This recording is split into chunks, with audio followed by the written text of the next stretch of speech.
channel Ngulik Horor.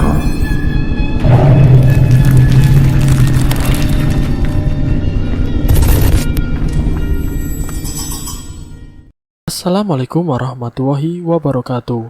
Kembali lagi di channel Ngulik Horor. Channel ini menceritakan tentang kisah-kisah misteri. Kali ini saya akan membawakan kisah misteri yang ditulis oleh @penulismalam94. Kalian juga dapat mengunjungi thread beliau langsung ya. Nanti link saya akan sediakan di kolom deskripsinya. Oh ya, di dalam cerita ini nama dan tempatnya saya samarkan semua ya, untuk menjaga privasi pihak yang terlibat di dalamnya. Yuk daripada kita lama-lama, langsung saja kita simak ceritanya. Bismillahirrahmanirrahim. Kali ini saya akan membawakan kisah misteri yang berjudul Kuntilanak Karangsetra. Tolong carikan pembunuhku. Ini adalah pengalaman horor dari abangku yang sebut saja namanya Miki. Ketika dia menjenguk aku di Bandung, karena Miki sering sekali bolak-balik Bandung, Pangandaran, Jakarta buat proyek bisnis kecil-kecilan sama temannya. Dan sekaligus tadi aku bilang dia suka menjenguk aku. Akhirnya si Miki ini sewa kos-kosan di daerah Karangsetra. Oh ya, sebenarnya aku kaget pas awal tahu abangku ini sudah sewa kos di daerah Karangsetra, yang mana tempatnya itu agak kerimpi sama pohon-pohon besar. Dia sama sekali tidak menanyakan kepadaku di mana tempat kos yang bisa dibilang cukup strategis di Bandung, karena mungkin dia tidak mau mengganggu waktuku. Padahal kalau saja dia menanyakan atau diskusi samaku dulu, mungkin aku akan menyarankan tempat kos di daerah Pastur atau Dago Bandung. Sore itu sewaktu aku lagi libur kuliah, abangku ini ngechat di BBM. "Kamu mau pulang atau stay di Bandung?" tanya abangku. "Aku stay di Bandung saja, Bella masih kejar kelas tambahan. Nanti aku pulang bareng Bella," jawabku melalui pesan singkat. "Oh, ya udah kalau begitu, temenin aku ya. Aku kebetulan sekarang lagi di Bandung nih, sampai 2 minggu ke depan," pinta Miki. "Oh, oke, tidak masalah. Aku juga bete di asrama. Kalau lagi libur, pasti sepi karena banyak yang pulang," jawabku.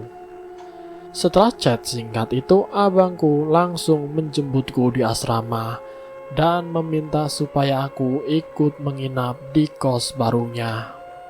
Selama perjalanan dari Buah Batu sampai mau memasuki kawasan Karangsetra, aku masih biasa-biasa saja. Lalu ketika abangku ini melewati jalan belakang Karangsetra, tiba-tiba bulu kuduku langsung berdiri. Waktu itu seingatku saat aku sama abangku ini melewati jalan belakang Karangsetra, masih sekitar jam 9 malam. Pandanganku terus mengamati jalan di sekitar yang memang sudah sepi. Minim penerangan sekaligus disambut sama bau-bau sampah. "Kamu gak salah ngekos sampai ke daerah yang seperti ini?" tanyaku heran. "Ntar aku ceritain deh. Ini juga sebenarnya alasan aku untuk meminta kamu temenin, Sel," jawab Miki pelan. Namun saat sampai di gerbang kos, kelakuan Miki ini aku bilang agak aneh. Dia tidak langsung memasukkan motornya, tapi malah menengok kanan dan ke kiri. "Woi, ngapain kamu? Celingukan. Sudah, cepat masukin motornya," ucapku sambil menepuk pundak abangku dari belakang. "Ah, kamu bikin aku kaget. Aku tuh tadi mau ngecek apa ada perempuan yang mengikuti kita, Sel," jawab Miki agak kesal karena barusan dikagetin. "Perempuan? Apa maksudnya?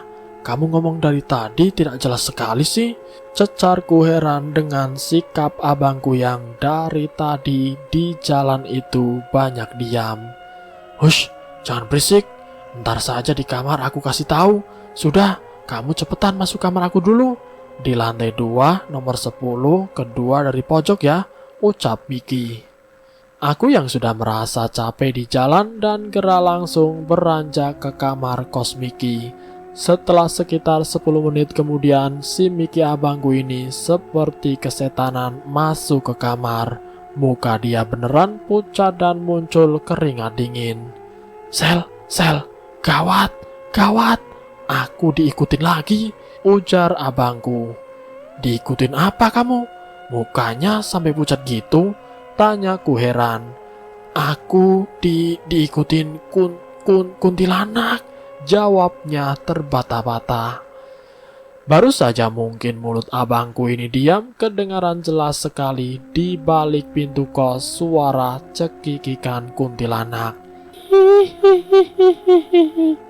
Dan ada suara seperti lemparan batu kecil ke pintu sebanyak 3 kali. Anjrit, itu apaan? Wah, tidak beres ini, ucapku yang ikutan panik. Karena rasa penasaran, aku dan abangku Miki yang tinggi kita berdua memutuskan untuk buka pintu melihat keluar. Kamu duluan di depan, aku di belakang saja, ucap Miki langsung berlindung di balik badanku. Kampret, kamulah yang buka di depan duluan, kan kamu abangku. Lagian ini salah kamu yang bisa-bisa ngekos ke daerah sini. Cerocosku yang kesal karena tiba-tiba abangku ini menjadi penakut. Ya udah, ayo, barengan saja kita buka pintunya, biar adil, jawabnya. Sebelum membuka pintu kamar kos, kita berdua melakukan aba-aba hitung mundur supaya mempunyai ancang-ancang. Jika ada sesuatu di balik pintu yang menyeramkan, bisa langsung segera berbalik badan. 1, 2, 3. Pintu kos terbuka. Di sana tidak nampak ada apa-apa. Hanya saja 3 buah jambu yang terlihat ada bekas gigitan manusia. Lah, kok bisa sih ada buah jambu? Kan di kos ini tidak ada pohon jambu. Aku melihat tadi pas masuk, tanyaku heran. Jangan-jangan tadi buah ini Sel yang dilemparkan ke pintu kamar kos. Tapi siapa juga yang iseng malam-malam melempar buah jambu sih? Tanya Mika heran. Saat banyak pertanyaan muncul di benak kita berdua, di luar kamar muncul suara cicak yang jelas sekali suaranya. Yuk, buruan masuk lagi. Entar aku ceritain kenapa bisa separno ini. Lagian tadi kamu mendengarkan ada suara cicak. Takut itu cicak masuk ke kamar, ucap Miki sambil berbalik badan dan kemudian mengunci pintu. Di dalam kamar entah mengapa suara cicak itu seperti tidak berhenti dan terus-menerus berdecak. Awalnya kita berdua masih berpikir itu cicak karena memang suaranya yang mirip. Tapi karena lama-lama kita terganggu sama suaranya, kita memutuskan untuk sekali lagi membuka pintu kamar kos dan mengusir cicaknya. Barangkali cicak itu ada di plafon luar kamar. Namun ketika kita buka pintu dan langsung menghadap ke atas, ternyata yang bersuara bukanlah cicak, tetapi sosok kepala buntung kuntilanak yang menempel di plafon dengan mulutnya yang bercecap serta rambut panjangnya terurai acak-acakan. Sontak saja aku dan abangku untuk persekian detik rasanya kedua lutut ini lemas dan mulut pun terkunci. Tidak bisa berbicara apa-apa. Aku yang merasa kehipnotis melihat pemandangan mengerikan itu langsung ditarik tangannya sama Miki kembali masuk ke kamar kos. Sel, ayo masuk cepetan. Jangan dilihatin terus. Itu kuntilanak, Sel. Aku yang baru tersadar segera beristighfar berkali-kali. Sepertinya aku bakalan telepon Hengki temanku buat ngecek ada apa di sini. BTW si Hengki dia anak indigo Sel. Mudah-mudahan Hengki malam ini bisa diminta tolong untuk mengusir si kuntilanak Sel, ucap Miki sembari menelpon temannya. Miki pun segera menelpon Hengki malam itu dan menceritakan semua yang sudah ia alami. Dengan cepat Hengki tiba di kosan Miki dan ia langsung melihat ke sekeliling kamar kos serta lorong di luar kamar. "Mik, ada yang mengikuti kamu.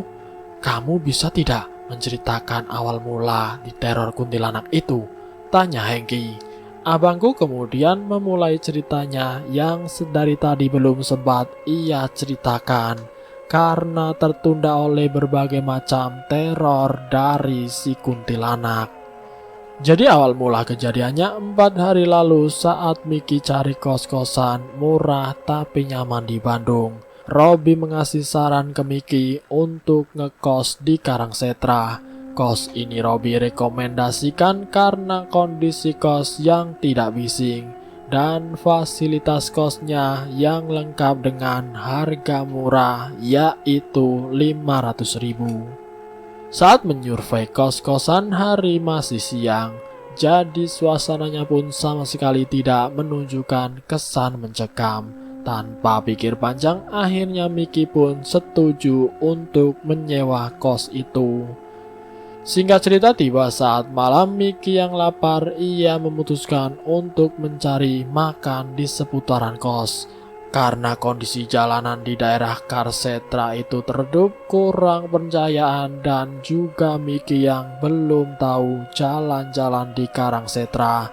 Jadi dia memilih untuk bawa motornya santai saja. Sambil matanya menengok kanan ke kiri, barangkali ada tukang nasi goreng yang kebetulan lagi mangkal. Setelah sekitar 10 menit, Miki mutar-mutar tapi masih juga belum menemukan tukang nasi goreng ataupun warung pecel lele di sepanjang jalan Karangsetra.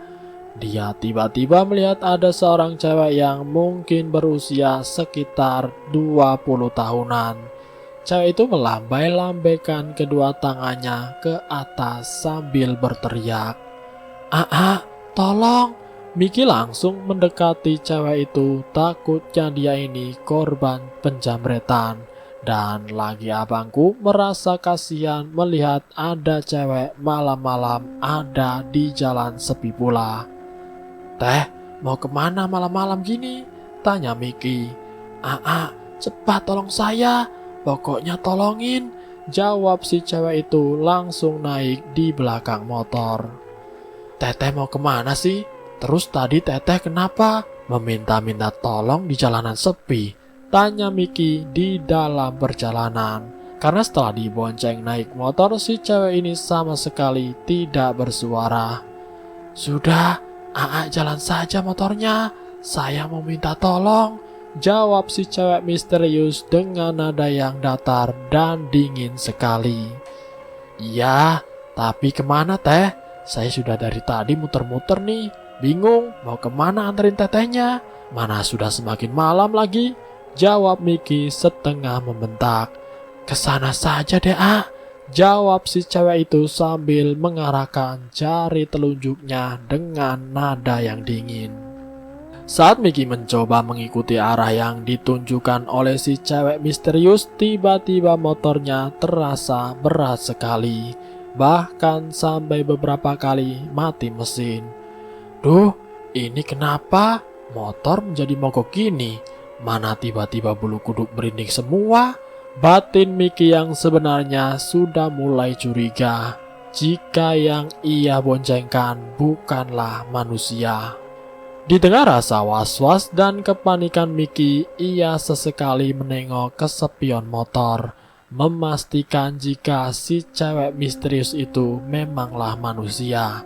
Namun ia merasa jika wajah si cewek misterius yang ia bonceng itu pucat sekali, bahkan hampir seperti mayat. Saat Miki sadar, ia benar-benar sudah dikerjain oleh memedi penghuni kawasan Karangsetra. Ia sengaja menancapkan gas kencang-kencangnya dan mencari jalan yang ramai. Kemudian usaha Miki tidaklah sia-sia. Benar saja ketika Miki keluar dari kawasan Karangsetra Bandung, seketika cewek misterius yang diboncengnya itu ikut lenyap. Aduh, sialan, mau mencari makan malah dikerjain setan. Ompat Miki kesal dan langsung memarkirkan motornya di tenda nasi goreng. Pak, nasi goreng satu ya, pedas, makan sini saja ya, pinta Miki ke penjual nasi goreng. Tidak lama si tukang nasi goreng memberikan satu porsi nasi goreng pesanan Miki dan tentunya 2 gelas teh. Loh, tadi teman perempuannya kemana? Tanya tukang nasi goreng. Sontak saja pertanyaan dari tukang nasi goreng membuat Miki ketakutan. Saya kesini sendirian, Pak. Bapak salah lihat mungkin. Memang yang tadi Bapak lihat, saya datang sama siapa, Pak? Dan ciri-ciri perempuannya seperti gimana?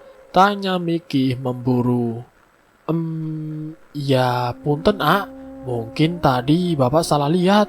Tapi seingat Bapak sih, tadi datang sama cewek, rambut panjang, pakai baju merah, dan lengan panjang. Jawab si penjual nasi goreng. Rasanya tenggorokan Miki seperti tercekat. Ia masih mengingat wujud si cewek misterius yang meminta tolong barusan. Sehabis Miki menyantap makan malamnya, ia mau tidak mau harus kembali melewati jalan di mana Miki bertemu si cewek misterius itu untuk pulang ke kosannya. Di dalam perjalanan pulang, Miki menancap gas kencang-kencang lagi agar ia bisa cepat sampai. Namun apes lampu motor Miki tiba-tiba mati. Laju motor Miki pun mulai terhambat manakala ia melewati jalan dekat tempat pembuangan sampah. Duh, ini motor mulai ngadet lagi sih. Sialan banget sih. Bentak Miki berkali-kali, mencoba menstarter motornya tetapi tidak berhasil. Ketika ia mencoba menyalakan motornya, beruntung ternyata motor Miki berhasil menyala. Bang, jangan marah-marah saja dong, kan aku jadi takut. Suara perempuan tepat berada di telinga kanan Miki, dan seketika sekujur tubuh Miki lemas. Miki yang sudah kalang kabut sekaligus kaget, ia secara spontan langsung menarik gas motor sampai motornya ikut jumping. Sesampainya di depan pagar kos Miki yang masih panik, ia sampai harus tikusruk karena motornya menabrak pintu pagar kosan. Otomatis kejadian itu membuat beberapa warga kos yang masih belum tidur dan sedang nongkrong mendekati Miki karena mereka berpikir Miki ini dalam kondisi mabuk. Bro, lagi mabuk ya? Itu pagar, jangan main tabrak saja dong. Haha, ucap Firman teman kosnya sambil tertawa melihat tingkah laku Miki. Saya itu bukan lagi mabuk, tapi dikejar kuntilanak, jawab Miki agak kesal. Tio dan Sandi yang kebetulan ada sedang berbincang-bincang dengan Firman kemudian langsung menghampiri dan membantu Miki untuk membangunkan dan mengangkat motornya ke dalam garasi kos. Tadi bilang habis dikejar kuntilanak. Gimana kejadiannya kalau boleh tahu, tanya Sandi. Miki dengan tergagap-gagap menceritakan ulang pengalaman horornya barusan. Oh, itu sih sudah biasa kalau diganggu kuntilanak di dekat pembangunan sampah, apalagi kalau cowok. Senang kuntilanaknya. Saya juga pernah diganggu. Kejadiannya ya mirip sama situ. Cuma kalau saya pas pulang kerja menjelang maghrib ada perempuan pakai baju merah yang meminta ikut numpang sampai perempatan. Baru setengah jalan wanita itu terbang terus ngikik, sahut Fami. Kita berdua juga pernah digangguin, tapi langsung ditampakin muka seramnya. Dia lagi di atas pohon sambil kedua kakinya berayun-ayun. Timpal Sandi dan Tio ikut berkomentar. Tidak lama kemudian Miki berpamitan kepada mereka untuk ke kamar kos karena merasa kepalanya sangat pusing. Rasa pusing di kepalanya Miki tidak kunjung mereda sampai ia harus menenggak 2 butir paracetamol agar supaya Miki bisa tertidur. Tolongin saya, ucap seorang wanita yang sepertinya ia kenali suaranya. Miki perlahan mencoba membuka matanya, dan saat ia melihat ke langit-langit kamar, ada si cewek misterius itu sedang berdiri menggantung terbalik, menghadap Miki yang berjarak hanya 1 jengkal tangan. Dengan wajah pucatnya dan kelopak mata serta kantung matanya hitam legam, mulut Miki tidak bisa berteriak. Ia seolah terbungkam, peluhnya mulai bercucuran melihat penampakan menyeramkan di dekat wajahnya. Hihihihihihi. Suara kuntilanak itu menggema dan seketika membuat Miki tidak sadarkan diri. Dalam keadaan tidak sadar, Miki seperti dibawa flashback melihat kejadian masa lalu yang kelam. Di sana Miki ditampilkan reka jejak peristiwa pembunuhan yang dilakukan oleh 2 orang pria di sebuah rumah kosong. "Jang, ini matanya mau diapain?" tanya seorang laki-laki yang sebut saja namanya Asep. "Sudah, masukin karung, terus buang ke kali aja tuh, Sep," sahut lelaki kedua yang sebut saja namanya Ujang. Di dalam perdebatan Ujang dan Asep, Miki melihat si korban wanita yang sedang mengenakan kaos merah lengan panjang dengan bekas luka jeratan tali di lehernya. Sudah terkapar tidak bernyawa. Miki teringat jika wanita itu adalah si cewek misterius yang meminta tolong, namun tidak jelas apa yang dimintai tolongnya. "Beleguk sih ya, Ujang. Kalau langsung dibuang ke kali, pasti nanti mayatnya ngambang dan cepat ketahuan," bentak Asep. "Ya terus mau gimana lagi? Lagian kan tadi saya bilang kalau Putri jangan sampai dibunuh," sahut Ujang. "Kalau Putri tidak dibunuh, pasti nanti kita bakal ditangkap polisi karena kasus pemerkosaan atau bodoh. Apalagi tadi saat Putri diculik, dia melihat siapa muka kita," timpal Asep yang tidak mau kalah. Perdebatan mereka terdengar jelas oleh Miki, namun Miki seperti tidak kelihatan oleh mereka berdua yang sedang bersitegang. "Oh, saya punya ide, Sep. Bagaimana kalau kita mutilasi saja tubuh si Putri? Sebagian kita buang ke kali, dan sebagian lagi kita pencar di tempat pembuangan sampah." Ide gila Ujang langsung disetujui oleh Asep. Dengan segera Asep menuju rumahnya untuk membawa golok dan kembali ke rumah kosong untuk langsung memutilasi korban menjadi 6 bagian. Miki secara langsung melihat kekejian 2 pria biadab itu. Tubuh wanita yang terkapar di hadapannya langsung dibacok berkali-kali, membabi buta sampai kepala, kedua tangan, tubuh serta kedua kakinya terputus. Miki seketika amat mual manakala ia mencium aroma amis darah yang menyengat di hidungnya. Belum lagi ia melihat ceceran tubuh Putri di lantai rumah kosong yang membuat kepalanya pusing.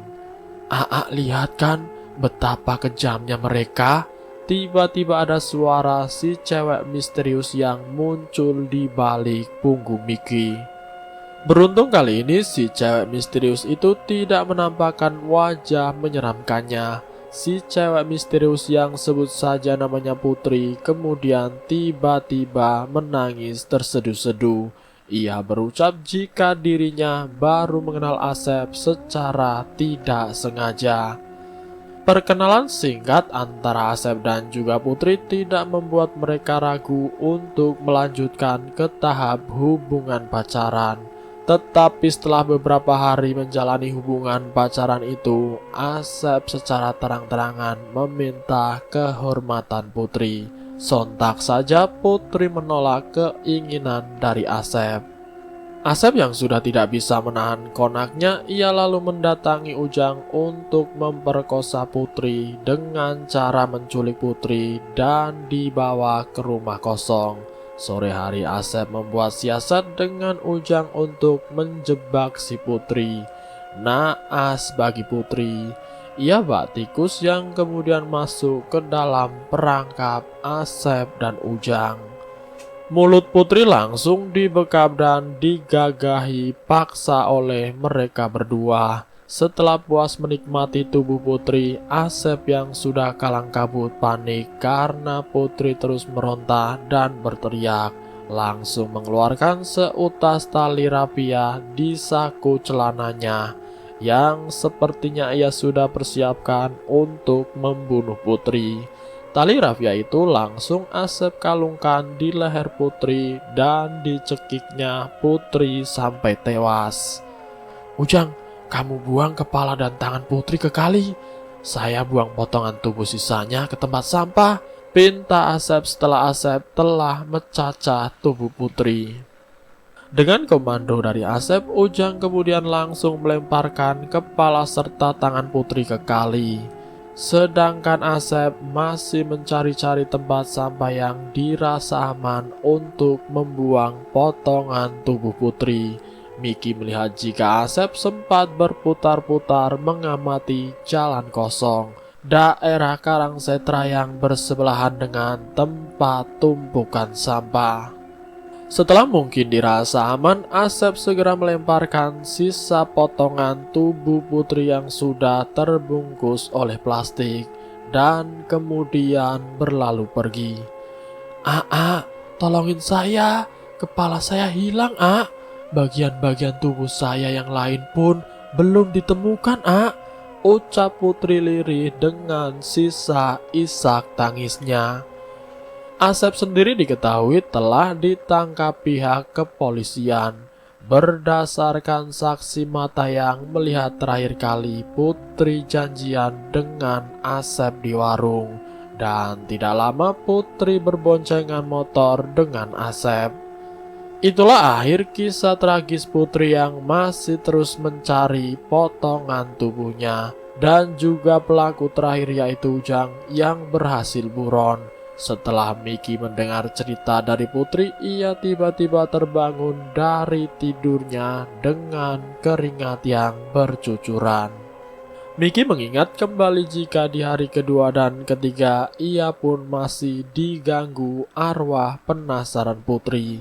Lemari kayu yang berada di kamar Miki tiba-tiba bergetar dan pintu lemarinya terbuka sendiri. Saat Miki sedang mandi, bahkan pernah ia melihat dari lubang bawah pembuangan air muncul rambut panjang yang membuat saluran tersebut mampet.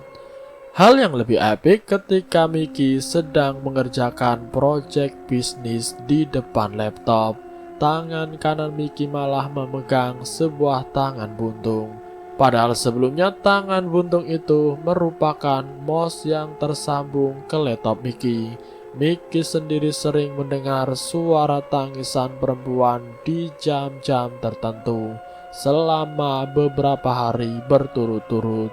Sampai pada akhirnya ia yang sudah merasa lelah karena kurang tidur akibat gangguan kuntilanak memintaku adiknya untuk menginap di kos baru Miki.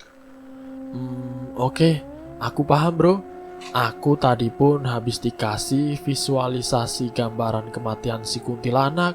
Bro, sebelumnya aku di sini mau menjelaskan dulu. Jika aku hanya bisa memediasi kuntilanak itu untuk tidak mengganggu kamu. Kalau memang si kuntilanak ini tidak mau dikasih tahu baik-baik, terpaksa aku harus panggil bapak aku supaya bisa mengusir kuntilanak itu, tutur Hengki. Hengki kemudian agak sedikit berlari ke arah luar lorong dan ia terlihat mematung seperti berkomunikasi dengan sesuatu. Dari gestur tubuh Hengki, ia hanya mengangguk dan matanya fokus melihat ke arah tembok kosong. "Miki, kuntilanak itu minta tolong diusut kembali kasus kematiannya. Dia akan masih terus menjadi arwah penasaran karena mati membawa dendam.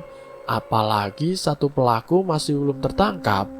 Tadi sudah aku bilang untuk berhenti mengganggu kamu, karena kamu tidak ada sangkut pautnya sama kematian dia ataupun dengan si pelaku.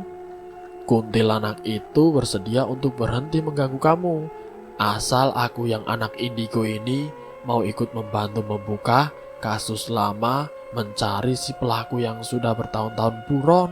Setidaknya aku bisa menyelamatkan kamu dulu, Miki, dari gangguan teror kuntilanak ini. Selanjutnya biar aku sama bapak yang urus," terang Hengki setelah memediasi. Akhir cerita, menurut Hengki, si kuntilanak itu masih tetap berada di kawasan Karangsetra.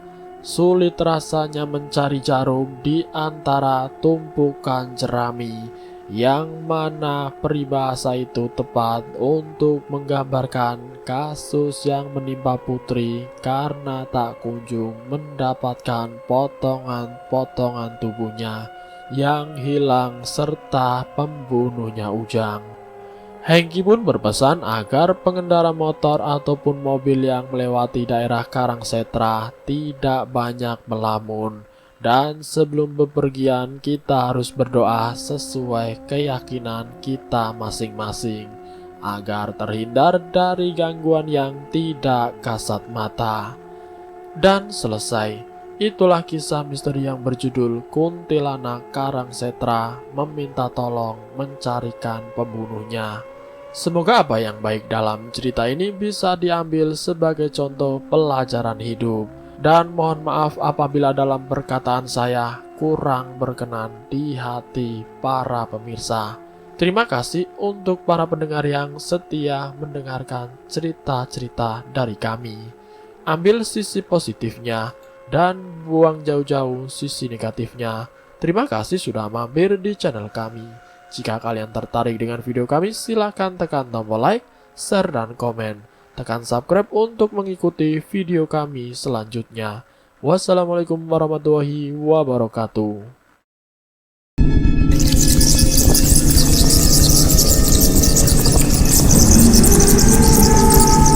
Selamat datang di channel Ngulik Horor.